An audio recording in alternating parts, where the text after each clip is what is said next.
¿Puede el representante de Dios en la tierra ser un asesino, un corrupto o incluso un libertino?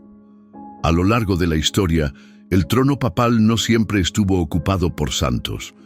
Hubo quienes convirtieron el Vaticano en un palacio de placeres, quienes vendieron el perdón como mercancía y quienes llegaron al poder con sangre en las manos. Esta no es la historia del papado que te enseñaron en la escuela. Hoy te llevamos al lado más oscuro del Vaticano para conocer a los 8 peores papas de la historia, desde tiranos hasta traidores, desde fanáticos hasta mafiosos. Prepárate para descubrir lo que ocurre cuando el poder divino cae en las manos equivocadas. Pero antes de comenzar, suscríbete al canal para no perderte ninguna de nuestras historias oscuras del pasado. Y cuéntanos en los comentarios qué otros personajes infames te gustaría ver por aquí. ¿Listos? Vamos a levantar el velo y mirar de frente a la vergüenza del trono sagrado. Número 1. Papa Bonifacio VIII, el tirano que quiso ser más poderoso que Dios. ¿Qué sucede cuando el poder espiritual más alto del mundo cae en manos de un hombre hambriento de control absoluto? A finales del siglo XIII, la figura de Benedetto Caetani, un hombre de leyes y diplomacia, se alzaba en las sombras del Vaticano. Bajo su túnica elegante y su verbo afilado, latía un deseo irrefrenable, el de gobernar no solo la Iglesia, sino también a los reyes de la tierra. Con un intelecto brillante y una ambición despiadada, Benedetto no esperó que el destino lo llamara. Lo forzó. Tras convencer o presionar al humilde Papa Celestino V a renunciar, Benedetto se convirtió en el Papa Bonifacio VIII. Pero no se detuvo ahí. Para asegurarse de que su antecesor no regresara, lo hizo encarcelar en una celda húmeda y solitaria, sellando con rejas su ascenso al trono sagrado. Bonifacio VIII no era un líder espiritual, era un emperador de sotana. Declaró en una de sus bulas más infames que toda criatura humana está sujeta al Papa para salvar su alma. Para él, el Vaticano no era la casa de Dios, sino la sede del poder absoluto. Se enfrentó con reyes, nobles y obispos, usó las cruzadas como herramienta política y extendió su influencia como si fuera dueño del mundo. Pero su arrogancia despertó a un enemigo formidable, el rey Felipe IV de Francia. En 1303, soldados enviados por Felipe irrumpieron en Anagni, ciudad natal del Papa, y lo capturaron brutalmente. Bonifacio, ya anciano pero aún desafiante, se negó a rendirse. La población local logró liberarlo días después, pero el daño estaba hecho. Humillado, herido en el cuerpo y el orgullo, murió poco tiempo después. Fue el principio del fin de la supremacía papal medieval. Dante Alighieri lo condenó al infierno en su Divina Comedia, acusándolo de simonía y corrupción. Bonifacio VIII no solo destruyó la imagen del pontífice santo, inició una era de cismas, conflictos internos y papas rivales que sacudirían a la Iglesia por siglos, y todo comenzó con un trono, usurpado en nombre de la ambición. Número 2. Papa León X, el banquero del cielo que vendía el perdón. Dios nos ha dado el papado, disfrutémoslo. Esa frase, dicha con una sonrisa por Giovanni di Lorenzo de Medici, más tarde conocido como León X, no era una broma.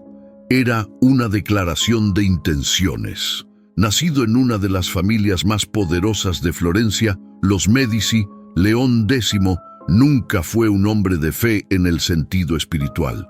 Era un amante del arte, del lujo, de los placeres mundanos. Y cuando se convirtió en papa en 1513, transformó el Vaticano en una corte renacentista donde el oro y las indulgencias corrían como vino en un banquete. Pero lo que realmente marcó su pontificado fue la manera en que usó la salvación como moneda. Para financiar la construcción de la majestuosa Basílica de San Pedro, León X promovió la venta masiva de indulgencias. perdones divinos a cambio de dinero. El mensaje era claro: el cielo podía comprarse si sabías a quién pagarle. La corrupción llegó a tal punto que los sacerdotes prometían la redención eterna, incluso para pecados aún no cometidos.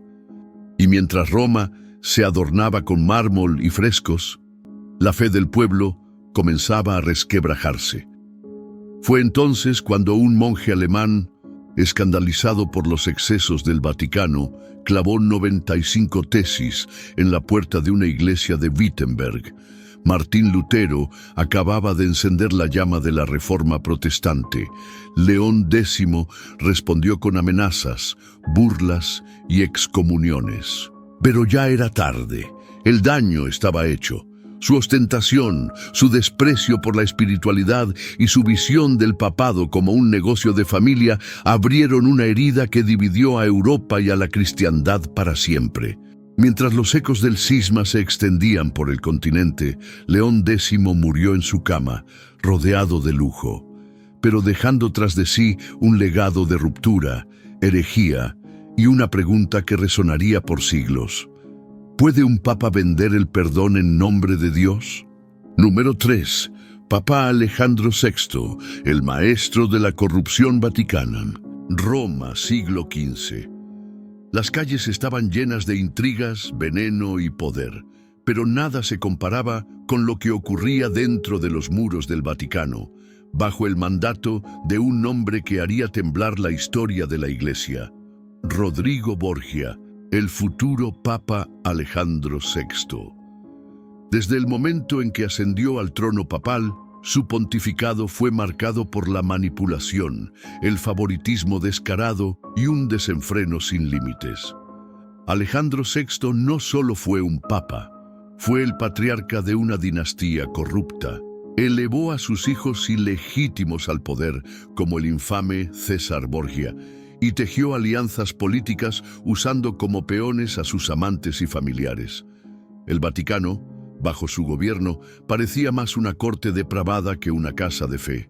Fiestas lujosas, orgías secretas, asesinatos misteriosos y sobornos descarados eran parte de la rutina. Las paredes sagradas resonaban con susurros de escándalos y gritos silenciados por la traición. Lucrecia Borgia, su hija, fue usada como moneda diplomática, casada y vuelta a casar según los intereses políticos del momento. Pero nadie estaba a salvo en la telaraña de Alejandro. Quienes lo traicionaban o se interponían en su camino, simplemente desaparecían. Mientras tanto, el pueblo comenzaba a llenarse de ira y escepticismo. ¿Cómo podía el representante de Cristo vivir como un emperador romano corrompido? El final de Alejandro VI fue tan turbio como su vida. En 1503, tras un banquete con su hijo César, ambos cayeron gravemente enfermos. Algunos dicen que fueron víctimas de su propio veneno, al haber intentado eliminar a otro cardenal. Alejandro murió días después, con el cuerpo tan hinchado y desfigurado que sus sirvientes se negaron a tocarlo. Su legado fue una iglesia manchada, un nombre que se convirtió en sinónimo de decadencia y un linaje que transformó el papado en un juego mortal de poder y placer. Alejandro VI no fue solo un papa corrupto, fue el arquitecto de la infamia en el corazón del Vaticano. Número 4. Papa Juan XII, el adolescente que convirtió Roma en su prostíbulo personal, tenía solo 16 años cuando fue coronado papa. Aún no sabía lo que era la madurez, pero sí entendía el poder y cómo abusar de él. Octavio de Tusculum, conocido en la historia como Juan XII, no fue elegido por su santidad, sino por la influencia de su poderosa familia, que quería mantener el control del papado como si se tratara de una herencia feudal. Lo que no sabían es que estaban entregando el trono de Pedro a un joven que usaría Roma como un patio de juegos para sus deseos más oscuros. Durante su breve pero escandaloso pontificado, Juan XII transformó el Laterano en una casa de placer. Según los cronistas de la época, organizaba orgías con cortesanas y nobles, bebía hasta perder el sentido y no dudaba en bendecir pecados a cambio de favores carnales. Incluso, según relatos, invocaba dioses paganos durante sus fiestas y brindaba en nombre de Baco mientras los frescos cristianos observaban en silencio. Pero el libertinaje fue solo una de sus facetas. También fue un hombre cruel y vengativo. Ordenó torturas, mutilaciones e incluso asesinatos dentro del propio Vaticano. Su reinado fue un caos absoluto de pecados y sangre. Su impunidad terminó cuando el emperador Otón I, escandalizado por los rumores, lo llamó a juicio. Juan XII huyó de Roma, fue depuesto por un sínodo de obispos y reemplazado. Pero no se dio por vencido, regresó, recuperó el poder por la fuerza, solo para morir poco después en circunstancias tan grotescas como su vida. Golpeado hasta la muerte por el marido de una de sus amantes, sorprendido en plena traición conyugal. Juan XII fue más que un papa corrupto. Fue el símbolo vivo de la degeneración total del trono papal. Su historia no es una simple mancha en la iglesia, es una cicatriz abierta que recuerda hasta dónde puede caer el poder cuando se mezcla con la impunidad de la juventud mal guiada. Número 5. Papa Esteban VI, el juez del cadáver. Puede parecer una historia de terror o el guión de una serie macabra, pero ocurrió de verdad. Un papa arrastró el cuerpo de su antecesor, ya putrefacto, a un tribunal para enjuiciarlo públicamente. Así de profundo fue el delirio de Esteban VI. A finales del siglo IX, Roma era un campo minado de intrigas políticas. Las familias nobles luchaban por controlar el papado como si fuera un trono secular. Y en medio de este caos, Esteban VI ascendió al poder con el respaldo de facciones que odiaban a su predecesor, el Papa Formoso. Formoso había gobernado con firmeza, pero también había hecho enemigos. Al morir, parecía que su legado se apagaría con el tiempo. Sin embargo, Esteban VI tenía otros planes. En una escena que pasaría a la infamia, ordenó exhumar el cadáver de Formoso, que llevaba meses enterrado, y vestirlo con los ropajes papales para enfrentar un juicio oficial en la Basílica de San Juan de Letrán. El espectáculo fue grotesco. El cuerpo hinchado y descompuesto, sostenido por un diácono tembloroso que respondía por él, fue acusado de haber usurpado el trono y violado las leyes eclesiásticas. La audiencia estaba atónita. Algunos lloraban, otros se reían nerviosamente, pero el veredicto fue claro: culpable. Como castigo, Esteban VI mandó cortar los 3 dedos con los que Formoso había dado bendiciones, despojarlo de su vestidura papal y arrojar su cadáver al río Tíber. Lo que Esteban no esperaba era la reacción popular. El juicio al cadáver fue demasiado incluso para una Roma acostumbrada a los excesos. El pueblo se levantó en furia. La repulsión fue tal que Esteban fue encarcelado poco después y estrangulado en su celda. La historia de Esteban VI dejó una marca indeleble en la memoria del cristianismo, no por sus enseñanzas ni sus acciones piadosas, sino por haber llevado el rencor más allá de la muerte. Nunca un papa había humillado tanto la dignidad del trono, ni la del propio Evangelio. Número 6. Papa Benedicto IX, el mercader del alma papal. Pocos pontífices en la historia han llevado la corrupción institucional a un nivel tan absurdo como Benedicto IX. Su vida fue un desfile de escándalos, renuncias compradas, retornos vergonzosos y un récord que avergüenza incluso a los más críticos de la Iglesia. Fue papa 3 veces y vendió el cargo como si fuera una herencia maldita. Teofilato de Tusculum nació en el seno de una de las familias más poderosas de Roma. No tenía vocación, ni formación teológica, ni siquiera edad suficiente, pero el nepotismo fue su boleto de entrada al Vaticano. Con apenas 20 años fue nombrado papa por influencia directa de su familia, que dominaba la política romana. Desde el comienzo, su pontificado fue una comedia trágica. Se le acusaba de orgías dentro del palacio, de asesinatos para eliminar opositores, de herejía, simonía y hasta de invocar fuerzas oscuras. Roma cayó en una espiral de caos, mientras Benedicto se comportaba más como un príncipe decadente que como un líder espiritual. Pero lo más insólito aún estaba por venir. Cansado de su rol, o simplemente abrumado por el escándalo, vendió el papado en el año 1045 a su padrino espiritual, el archidiácono Juan Gratiano, por una fortuna. Así, su comprador se convirtió en el Papa Gregorio VI. Sin embargo, como un actor que no quiere abandonar el escenario, Benedicto regresó meses después para reclamar el trono. Lo recuperó, solo para perderlo otra vez. Y luego volvió por tercera vez, como si el cargo sagrado fuera una ficha de casino que podía recogerse tras una apuesta fallida. Finalmente, fue excomulgado y cayó en el olvido, dejando detrás una Roma fracturada y una iglesia sumida en el descrédito. Su historia es tan absurda como inquietante. Un papa que trató el poder divino como una moneda y la fe como mercancía. Ningún otro pontífice ha encarnado tan brutalmente la corrupción estructural del papado medieval. Benedicto IX no solo manchó el nombre de la Iglesia, lo vendió y lo revendió. Número 7. Papa Urbano VI, el fanático que sembró el caos en el Vaticano. Cuando Bartolomeo Prignano fue elegido papa en 1378 bajo el nombre de Urbano VI, muchos creyeron que sería un reformador.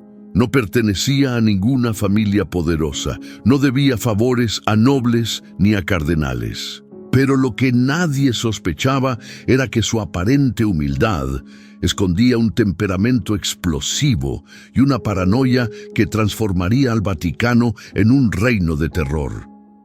Desde los primeros días de su pontificado, Urbano VI dejó claro que no aceptaría oposición.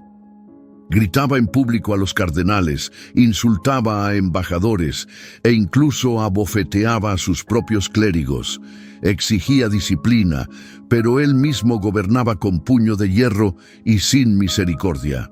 Su obsesión por el control y su incapacidad de escuchar consejos pronto desataron un caos sin precedentes dentro de la Iglesia. El clero romano, alarmado por su comportamiento tiránico, intentó revertir su elección. 10 cardenales huyeron a Aviñón y eligieron a otro papa, Clemente VII.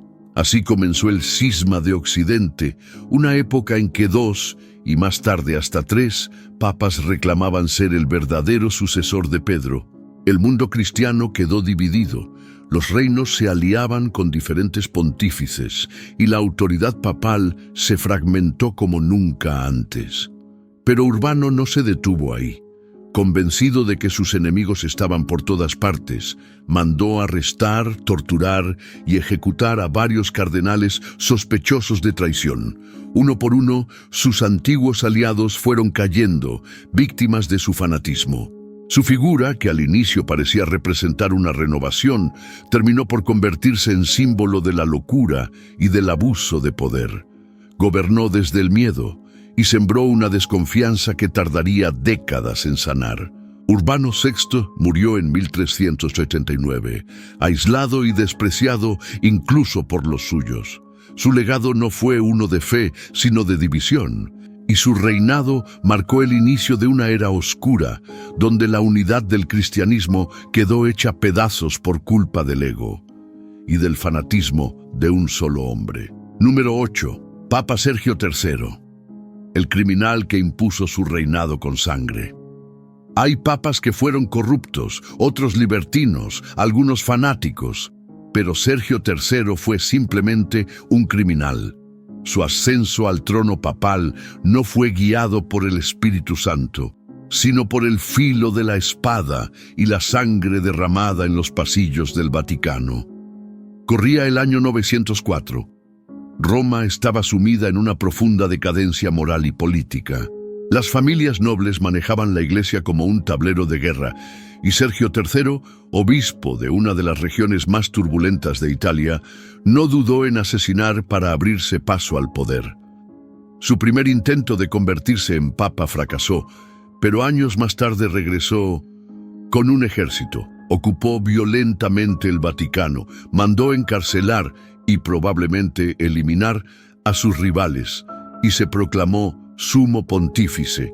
Así comenzaba una era conocida por los historiadores como la pornocracia, un periodo en el que Roma fue controlada por alianzas de sangre, lujuria y muerte. Sergio III no solo gobernó con puño de hierro, sino que también se involucró con la poderosa Teodora y su hija Marosia, mujeres que controlaban la política vaticana desde las sombras. Según crónicas de la época, Marosia fue su amante y madre de su hijo ilegítimo, quien también se convertiría en papa años después, Juan XI.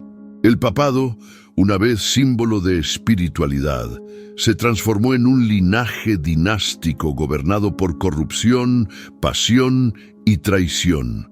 Durante su mandato, Sergio anuló decisiones de papas anteriores, persiguió a los seguidores del Papa Formoso, a quien aún perseguían incluso después de muerto, y consolidó una red de poder donde la fe era solo una fachada para justificar asesinatos, saqueos y represión. Murió sin remordimientos, habiendo impuesto una era de terror y dejando a Roma a merced de intrigas palaciegas que durarían décadas. Sergio III no fue un papa, fue un capo vestido de blanco, el primero en convertir el papado en una maquinaria de poder mafioso. Y su historia sirve como advertencia eterna. Cuando la ambición entra al templo, hasta lo sagrado puede volverse profano. A lo largo de más de 2000 años, el papado ha sido símbolo de fe, guía espiritual y esperanza para millones. Pero también ha sido, en ciertos momentos, un trono envuelto en sombras, ambición y pecado. Los casos que vimos aquí no son simples anécdotas oscuras, son advertencias históricas sobre lo que sucede cuando el poder absoluto deja de responder a principios divinos y se entrega a los deseos más humanos. Estos hombres no representan a toda la Iglesia, ni definen a la fe que millones profesan. Pero sus historias deben ser contadas, porque incluso la institución más sagrada del mundo no ha estado exenta de errores y monstruos. Y mientras la historia siga viva, nos recordará una verdad incómoda pero necesaria. El poder, sin límites, incluso dentro de la Iglesia, puede corromper hasta lo eterno. Gracias por haber visto hasta aquí. Si te gustó este video y te apasiona este tipo de contenido, suscríbete al canal para no perderte los próximos videos y descubrir más historias fascinantes. Nos vemos en el próximo video.